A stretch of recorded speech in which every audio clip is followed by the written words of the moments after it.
हिमालय की तलहटी में मायावन नाम का एक घना रहस्यमयी जंगल था। इसी जंगल में गंगा नदी के किनारे एक वृद्ध तपस्वी योगी वैराग्यानंद अपनी छोटी सी कुटी में रहते थे।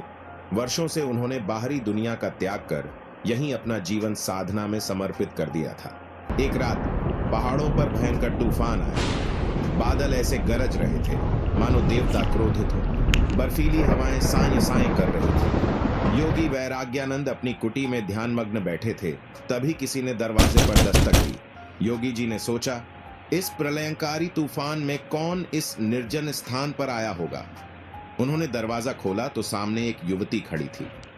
पहाड़ी बारिश में उसके वस्त्र शरीर से चिपक गए थे और वह ठंड से कांप रही थी। उसकी आंखों में एक अजीब सी घबराहट थी, पर वह अकल्पनीय रूप से सुंदर थी। योगी जी ने पूछा, पुत्री, तुम कौन हो और इस भयानक रात्रि में यहां क्या कर रही हो? लड़की ने कांपती हुई आवाज में कहा, मेरा नाम मालिनी है योगी जी। मैं पास की रियासत चंद्रपुर की रहने वाली हूं। कुछ दुष्ट लोग मेरे पीछे पड़े थे। मैं उनसे बचकर भागते भागते यहां आ गई। कृपा करके मुझे आज रात के लिए आश्रय दे दीजिए। योगी वैराग्यानंद के मन में करुणा जागी और उन्होंने उसे अंदर बुला लिया। उन्होंने आग जलाई और उसे बैठने के लिए एक आसन दिया। कुटी के अंदर आग की रोशनी और बाहर तूफान की गड़गड़ाहट थी। मालिनी ने अपनी कहानी सुनानी शुरू की। मैं चंद्रपुर के जागीरदार की बेटी हूं। मेरे माता पिता के देहांत के बाद एक दुष्ट सेनापति भैरव सिंह की नजर मेरी संपत्ति और मुझ पर पड़ गई। वह मुझसे विवाह करना चाहता था, पर मैंने मना कर दिया। आज रात उसने मुझे जबरदस्ती उठाने की कोशिश की।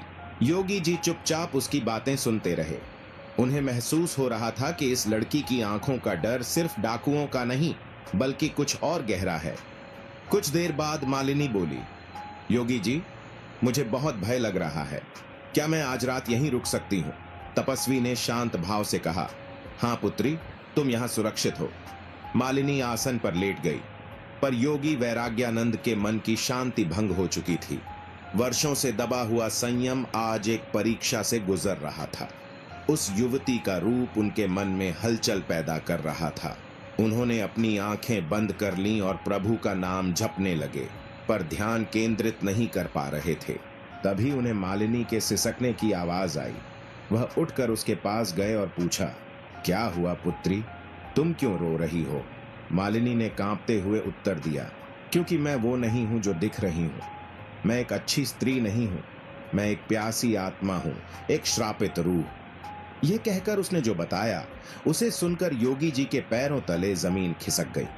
मैं कोई मालिनी नहीं हूं, उसने कहा। मैं राजकुमारी नयना की आत्मा हूं। सालों पहले भैरव सिंह ने मुझे पाने के लिए काले जादू का सहारा लिया था। जब मैंने उसका प्रस्ताव ठुकरा दिया तो उसने क्रोध में मेरी हत्या कर दी। मरते समय उसने मुझे श्राप दिया कि मेरी आत्मा को तब तक मुक्ति नहीं मिलेगी जब तक वह किसी सिद्ध पुरुष या तपस्वी का तप भंग नहीं कर देती। तब से मैं इसी मायावन में भटक रही हूं। यह सुनते ही योगी जी का शरीर सिहर उठा। नैना की आत्मा ने उनका हाथ पकड़ लिया। अगर आपने मेरी मदद नहीं की तो मैं हमेशा के लिए इस अंधकार में भटकती रहूंगी। योगी जी का मन और शरीर दोनों कांपने लगे। लेकिन तभी कुटी के बाहर एक भयानक अट्टहास गूंजा। योगी जी तुरंत बाहर भागे। बाहर तूफान के बीच एक काली परछाई खड़ी थी।